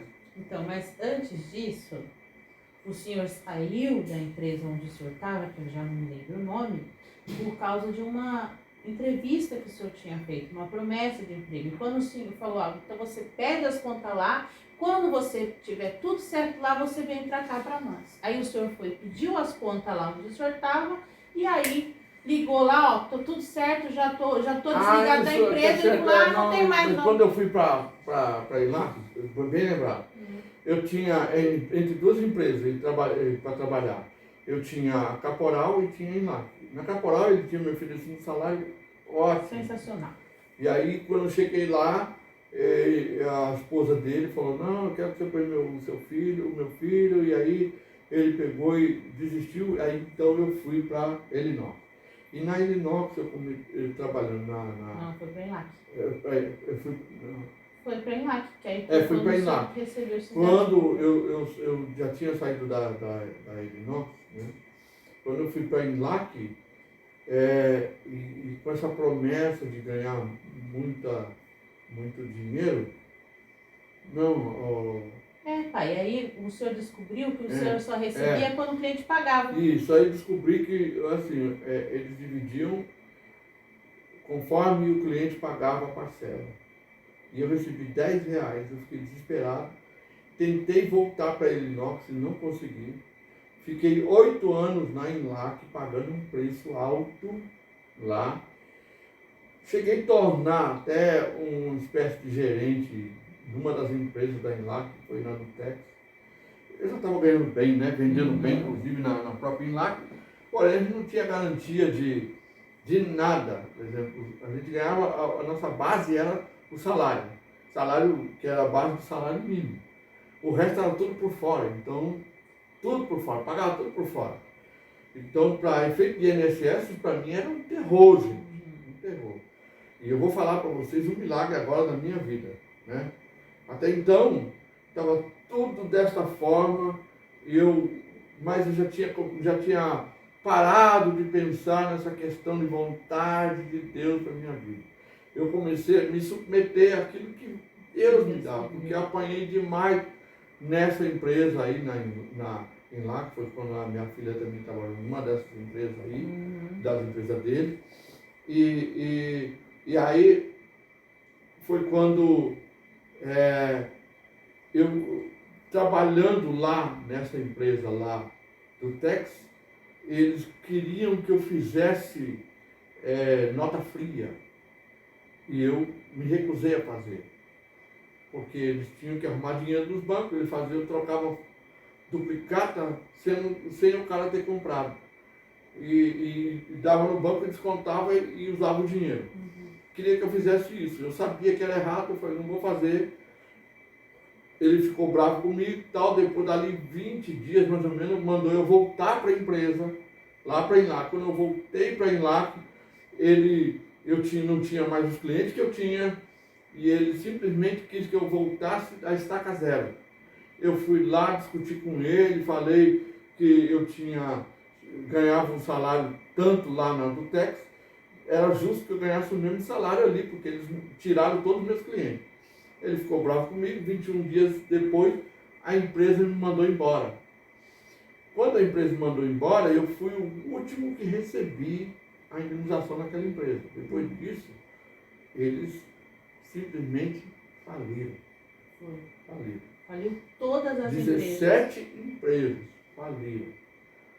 Deus, assim, ele é pai, ele corrige a gente, mas ai daquele que se levanta contra aqueles que servem o Senhor. Me humilhou na frente de todo mundo, mas Deus me honrou ali. E aí eu fui trabalhar de novo na realidade, isso que você falou, nós fomos lá atrás, na realidade a proposta era agora. É agora, quando eu saí da Inlac, tinha a Caporal, até ganhar a faca lá da Caporal, e a Elinópolis. A Elinópolis falou para mim assim, ó, tudo bem, você vai lá, se você não conseguir, você vem, conversa comigo, não deixa de conversar comigo, tá bom. Fui lá, consegui. Em resumo, gente, eu fui para Elinópolis, voltei para Elinópolis, o meu patrão virou para mim e falou assim, olha, se você tivesse ficado aqui na época, hoje você já seria o quê? Pelo menos um supervisor aqui de vendas. E aí você está começando de novo aí, né? Mas eu ouvi tudo isso... E ficou quietinho. E fiquei quieto. Enfrentei ali humilhações, que as pessoas pegavam minha bolsa e ficavam zombando de mim ali, outros gritavam comigo, me humilhavam na frente de todo mundo, eu sempre calado. Ou seja, Ali Deus tratou comigo primeiro, mas eu vou te falar, todos esses que trataram dessa forma também, ó, Deus foi tirando tudo do caminho. E eu fui trabalhando, fui desenvolvendo ali, ganhei um bom salário lá, porque lá eles pagavam inteiro, e aí ganhava muito bem lá na Illinois. Nesse inteirinho que eu estava trabalhando na Illinois, eu vinha para Ubatuba de férias, né? E numa dessas aí, o meu cunhado, que morava no Espírito Santo, veio para cá, comprou um terreno. Eu estou resumindo bastante aí, né? Comprou um terreno. E aí ele falou, você não compra um terreno aqui do lado e tal? E eu falei, não tinha dinheiro para comprar um terreno. E aí a minha cunhada, a concunhada, a Márcia, sempre falou, não, Lau, compra, Deus vai abrir a porta, Deus vai abençoar, você vai conseguir. E aí até que o meu cunhado propôs o seguinte, ele falou, eu faço um empréstimo lá, que ele era da Docinave, ele tinha uns juros baixíssimos no Banco do Brasil, eu faço empréstimo, você compra o terreno e você paga a parcela no banco, tá? Você manda todo mês, eu vou lá e pago lá. Então tá bom, era R$750, e eu estava ganhando bem na Illinois. Compramos o nosso terreno aqui, foi uma festa muito grande, a gente ter o terreno, porque, gente, eu passei a minha vida toda, desde que eu trabalhei lá atrás, tentando comprar um imóvel. e não consegui. Eu tentei comprar um imóvel na época que eu trabalhava na Inlac, na Dora, em 92, antes até mesmo de eu abrir uma firma. Eu tinha um dinheiro na poupança, eu ganhava bem lá. Então eu tinha um dinheiro que eu aplicava em overnight todos os dias. Eu aplicava aquele dinheiro, aquilo virou um Deus para mim. E aí foi quando, lá em Jandira, eles estavam, tinha um programa lá de construção de casa, que a gente dava entrada e via onde queria que construísse, depois a gente pagava para ele. Então eu ia comprar uma casa. Só que quando chegou para eu poder comprar, para dar entrada, tinha dinheiro para dar entrada, o Collor veio e tirou o dinheiro de todo mundo. E eu fiquei sem poder comprar casa. Depois eu tentei comprar de novo uma casa lá na... Como é que é? Santana do Parnaíba. Santana do Parnaíba. Tentei comprar a casa de Santana do Parnaíba, estava tudo certo. Fui na Caixa Econômica, a Caixa Econômica me chamou e disse assim, ó, você não pode comprar imóvel. Por quê? Porque você tem um imóvel no seu nome. Eu tenho imóvel no meu nome? Não tenho nada no meu nome. E foi a casa, o apartamento da Coab, que eu tinha passado para o meu sogro, e meu sogro não passou para o nome dele, e continuou no meu nome lá. Tivemos um trabalho para tirar do meu nome e tudo, mas não consegui comprar imóvel. Então, e os anos foram passando, eu tentando comprar imóvel, quando chegou no momento em que eu estava vendo para comprar imóvel, já não tinha mais idade para comprar imóvel. Eu tinha que financiar por 15 anos, ia pagar uma prestação altíssima. Cheguei a comprar um apartamento na Alphaville, né? Alphaville. Ó, Alphaville. Era no quarto andar, edifício Açucena. Comprei. Paguei um dinheiro, perdi esse dinheiro todo, gente. Por quê? Porque a empresa mandou embora, eu não tinha como pagar a parcela. Fui tentar pedir o dinheiro de volta, eles não, só devolveram uma merreca, e eu perdi 18 mil na época. Perdi 18 mil, perdi a compra, foi tudo, a ilusão foi embora. E eu falei, e agora? Agora eu não consigo mais numa casa, e a gente orando a Deus. E aí, nesse inteirinho, que eu estava já com o meu terreno aqui, eu fui morar na Lapa? Depois de várias andadas aqui, eu fui morar na Lapa. E a gente era da Igreja Batista da Lapa, a gente fazia trabalhos com um grupo de casais lá, casados para sempre, pais para toda a vida. Então a gente implantou inclusive isso lá. E foi quando ali na Lapa, eu trabalhando ali na Illinois, a gente assistimos aquele filme O Quarto de Guerra. E a gente então tinha o nosso quarto lá, que a gente fazia oração, colocava lá no mural lá e orava por várias coisas. Uma das coisas que a gente pedia era exatamente, a gente não tinha condição mais de ter casa, mas a gente pedia uma casa, Senhor. E a empresa, de repente, falou, nós vamos mudar para Mauá. Eu tentei até procurar uma casa em Mauá, para mudar para Mauá, e não consegui mudar para Mauá. E foi quando eles fizeram uma proposta. Falaram, bom, quem não for para Mauá, a gente paga todos os direitos. Todos os direitos. E aí eles pagaram todos os direitos, eu peguei o dinheiro, contratei uma empresa do Paraná e paguei para eles construir minha casa aqui em Ubatuba. E era 6 meses. Quando chegou em dezembro de 2016, eles entregaram a chave para o meu filho, o Israel, que foi passar lá o final do ano, lá sozinho, lá com ele, pintou, fez tudo lá, deixou a casa mais habitável lá, né? Uhum. E também bronqueando com o cara, porque o cara não queria deixar ele ficar lá. Uhum. E aí, a partir daí, a gente tinha então a nossa casa, e eu tinha saído da empresa com todo esse dinheiro que eu tinha, eu quitei o terreno, paguei a casa e Deus me deu uma casa. E depois disso, o meu filho tirou uma foto, que ele é fotógrafo, tirou uma foto e falou assim, Deus ainda faz milagre. Eu vou dizer para vocês por que eu estou falando tudo isso, que é um milagre de Deus, minha vida foi um milagre. Vocês lembram que eu falei e contei aqui que eu tinha ido trabalhar na Illinois, essa mesma empresa chamada Illinois, fiquei lá por quase um ano, né, na Illinois, eu dei ouvido aos outros, fiz uma confusão, saí dessa empresa e fui trabalhar nessa outra empresa que era em LAC, que aí eu fui completamente desiludido ali, sofri por 8 anos ali, tentei outras empresas, ninguém queria me aceitar. E depois Deus me levou de volta, porque eu ia trabalhar para Caporal, mas Deus me levou de volta na Illinois, porque era ali que Deus tinha me plantado a primeira vez. É. E eu fui rebelde, né? Fui rebelde de novo, fazendo minha família sofrer. Graças a Deus, Deus me converteu, sabe? Meu Deus mudou minha vida, né? Eu aprendi, apanhei bastante, mas aprendi. E aí voltei para essa empresa, trabalhei 8 meses, e a indenização dessa empresa, né, que eu recebi dessa empresa, me deu a minha casa que eu moro hoje. Por isso eu digo que a minha vida é um milagre. E é a milagre, sabe por quê? aposentadoria? Não, olha só. É milagre por quê? Porque eu não tenho escolaridade.